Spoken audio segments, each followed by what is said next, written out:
तो गाइस आज आप लोगों के लिए जो टॉपिक है वो है वाहित मल यानी सीवेज वाटर किसे कहते हैं। आज हम इस पर डिस्कस करने वाले हैं गाइस।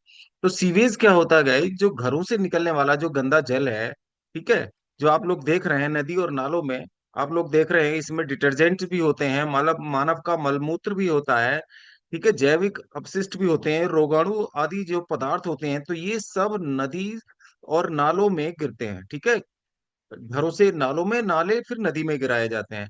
तो ऐसे ही औद्योगिक धंधे हैं, उद्योग जगत है, तो उससे निकलने वाले जो रासायनिक अपशिष्ट पदार्थ हैं, जैविक अपशिष्ट हैं, रोगाणु, वो भी इन नालों के जरिए नदी में छोड़ दिए जाते हैं गाइस।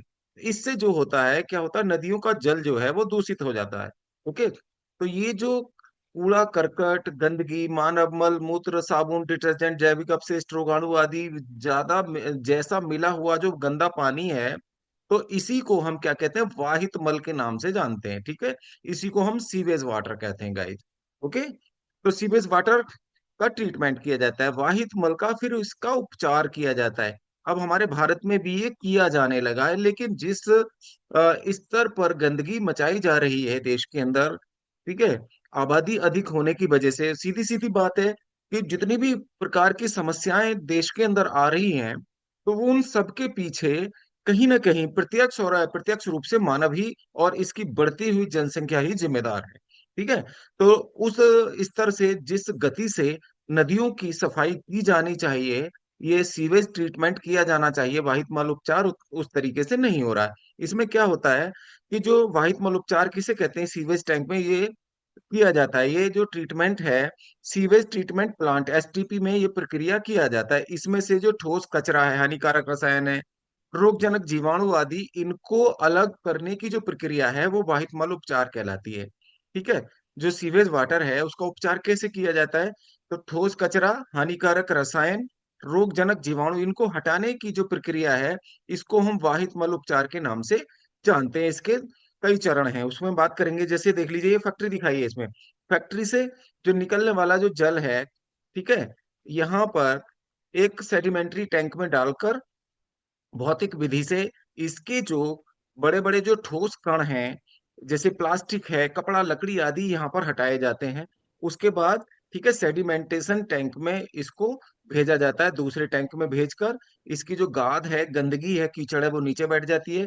फिर एरेशन टैंक में उस जल को भेजा जाता है। एरेशन टैंक में जीवाणु जो होते हैं वो प्रक्रिया करते हैं।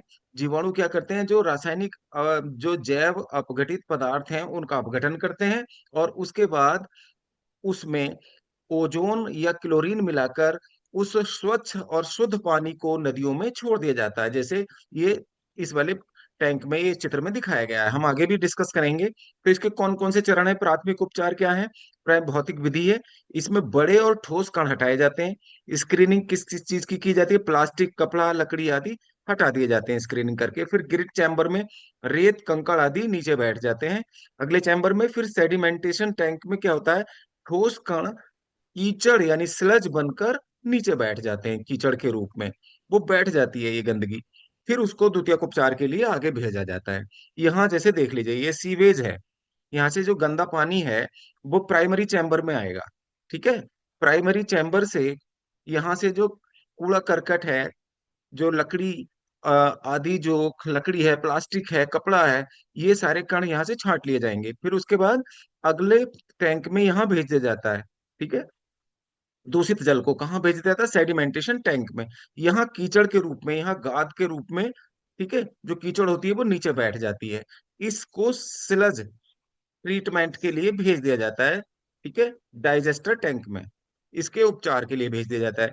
और जो पानी है वो पानी एयरेशन टैंक में भेज दिया जाता है।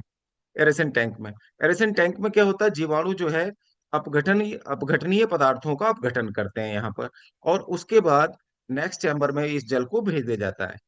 और यहाँ पर नेक्स्ट चैम्बर में भेजने के बाद सेटलिंग चैम्बर में यहाँ मिला दी जाती है ओजोन या क्लोरीन। या तो क्लोरीन मिला दी जाती है या ओजोन गैस मिला दी जाती है। तो इससे जो जीवाणु आदि मर जाते हैं, तो ये पानी शुद्ध हो जाता है, और इस शुद्ध पानी को फिर नदियों में या तालाबों में छोड़ दिया जाता है। तो इस तरह से ट्रीटमेंट होता है। फिर भी यहाँ सेटलिंग चैम्बर में भी कुछ गाद, कुछ कीचड़ जम जाती है, तो उसको भी सेटलिंग ट्रीटमेंट के लिए सेटलिंग टैंक में यानी कि सिलेज सिलेज ट्रीटमेंट यानी कि डाइजेस्टर टैंक में भेज दिया जाता है। ठीक है, सिलज ट्रीटमेंट के लिए। ओके, अब देख लेते हैं नेक्स्ट। द्वितीयक उपचार, सेकेंडरी ट्रीटमेंट कैसे किया जाता है? इसमें सूक्ष्म जीवों द्वारा जैविक अपशिष्ट को तोड़ा जाता है एरेसन टैंक में डालकर। एरेसन टैंक में बैक्टीरिया और फंगस कार्बनिक पदार्थों को तोड़ देते हैं और इससे बीओडी कम हो जाती है, बायोलॉजिकल ऑक्सीजन डिमांड कम हो जाती है। उसके बाद जो कीचड़, फिर भी कीचड़ जो बचता है उसको डाइजेस्टर टैंक में भेज दिया जाता है। ठीक है, और कीचड़ का उपचार कौन करता है? ये जीवाणु और कवक क्या करते हैं, बायोगैस में बदल देते हैं और बचा हुआ जो पदार्थ है वो खाद के रूप में प्रयोग हो जाता है। ठीक है, इस तृतीयक उपचार को क्या किया जाता है? इसको सुरक्ष पानी को सुरक्षित बनाने के लिए कीटाणुनाशक, क्लोरीन या ओजोन या यूवी ट्रीटमेंट देकर नदियों में, तालाबों में छोड़ दिया जाता है। ठीक है, वाहित मल के उपचार से फायदा क्या है? प्रदूषण कम होता है, जल प्रदूषण पूरी तरह से रोकते हैं इस विधि से, और रोगों के फैलने से बचाव होता है, पर्यावरण संरक्षित होता है, और पानी का पुनः उपयोग किया जा सकता है। तो आप लोगों ने देखा कि वाहित मल का उपचार गाइज हम किस प्रकार करते हैं, और ये टॉपिक काफी इंपॉर्टेंट टॉपिक है, इसको अच्छे से समझ लीजिए। और कई बार पूछा जाता है इंटरमीडिएट बोर्ड एग्जाम